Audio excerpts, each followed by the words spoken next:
one of the most puzzling things about these plants is that they have characters that seem irreducible. For instance, psilocybin, it is the science fiction drug.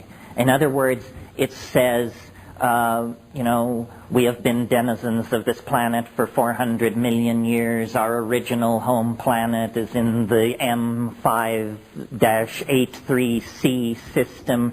We are connected via hyperspace to all intelligent life forms in the galaxy. It shows you enormous machines in orbit around alien planets. It talks about the end of history and the collectivizing of humanity, and it's this enormous hortatory, salvational, dramatic, science fiction type scenario.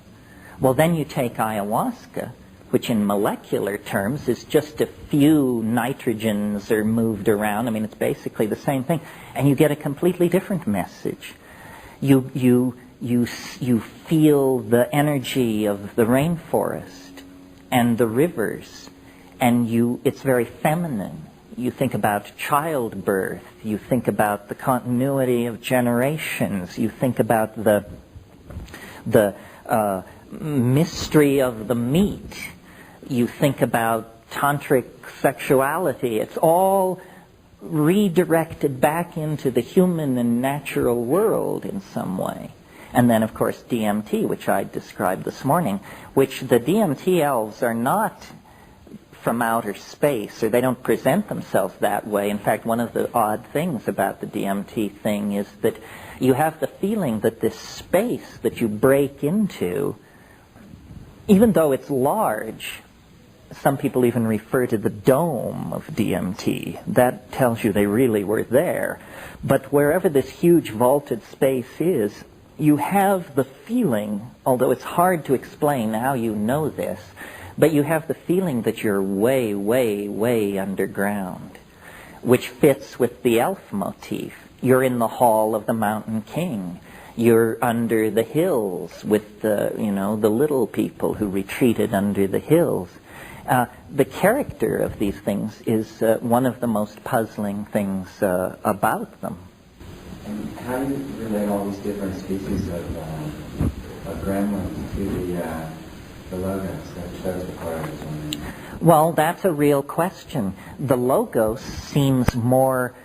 First of all, it doesn't crack jokes and do quadruple entendre puns and stuff like that. It's more like a wise and loving teacher. These DMT things are, it's a troupe of maddened elves, and they are just doing their own thing. And then with ayahuasca, though some people claim they contact an entity, it hasn't been like that for me. It seems to me that on ayahuasca, you become like a camera. You just fly through a visual world. I mean, after a good ayahuasca trip, you just feel like your eyes are bugging out of your head. I mean, it's like buying prints on Madison Avenue, and you've just been looking and looking and looking, and you literally have to give your eyes a rest after an ayahuasca trip. And the ayahuasca visions are more, they seem to cover a broader spectrum. The psilocybin hallucinations tend toward this highly polished, machine-like, insect-like, outer space bit, and the ayahuasca hallucinations are wonderful pastels, laces, layering of colors. And then one of the most interesting things to me about ayahuasca, and I just cannot understand how this works. If I could, I'd be Erte or somebody. And that is that you, in the middle of the ayahuasca trip, you can suggest motifs. You can lead it so that, for instance, you can say to it, Art Deco.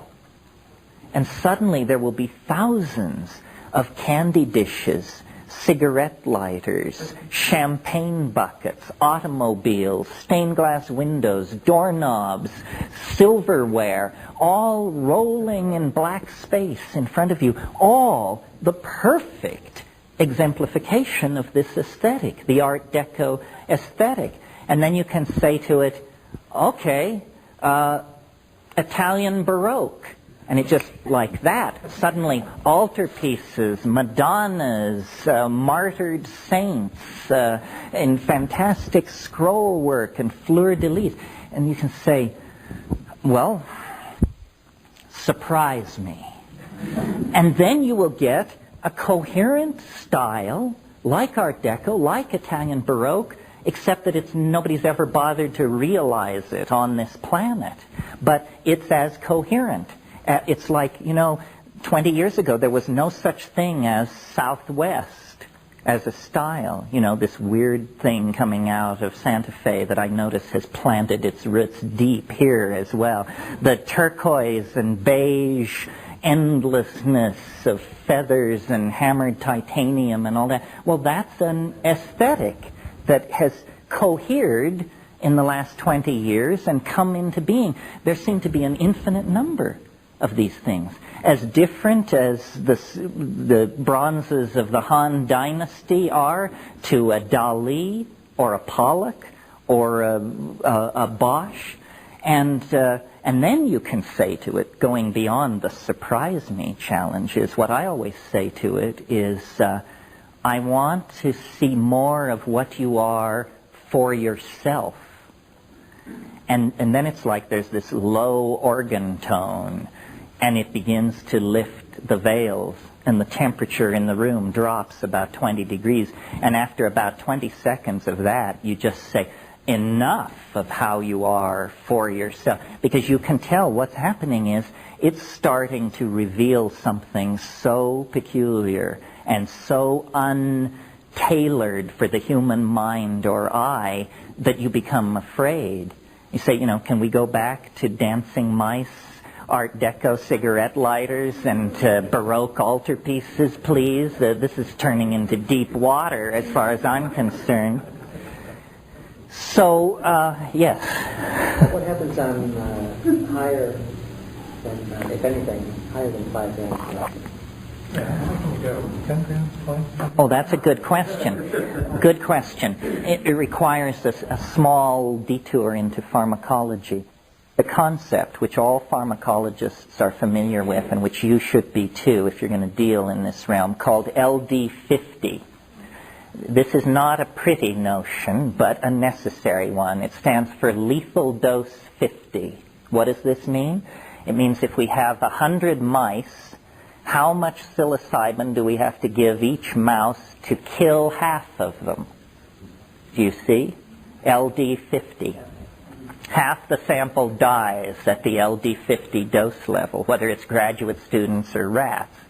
Now, when you're designing a drug, or when you're thinking about a drug, what you want is a drug with an extremely high LD50 opposed to its effective dose. So say the effective dose of psilocybin is probably about 0.5 milligrams per kilogram. And the LD50 is probably 200 milligrams per kilogram. The LD50 of psilocybin is 400 times the effective dose. This is a pharmacologist's way of saying this is very, very safe. So if you eat a pound, you're going to die. A pound wouldn't kill you. I don't think. It might be getting close, but you'd have to eat in that range to die. Now, some drugs have horrendous LD50 to effective dose profiles. Unfortunately, and I hope I don't rain on anybody's parade here, MDMA has a terrible LD50 profile. The effective dose is 125 milligrams. You can kill yourself with 1,000 milligrams.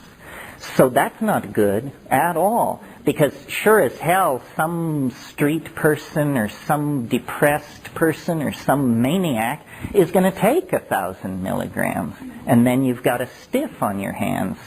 So, yeah. I recently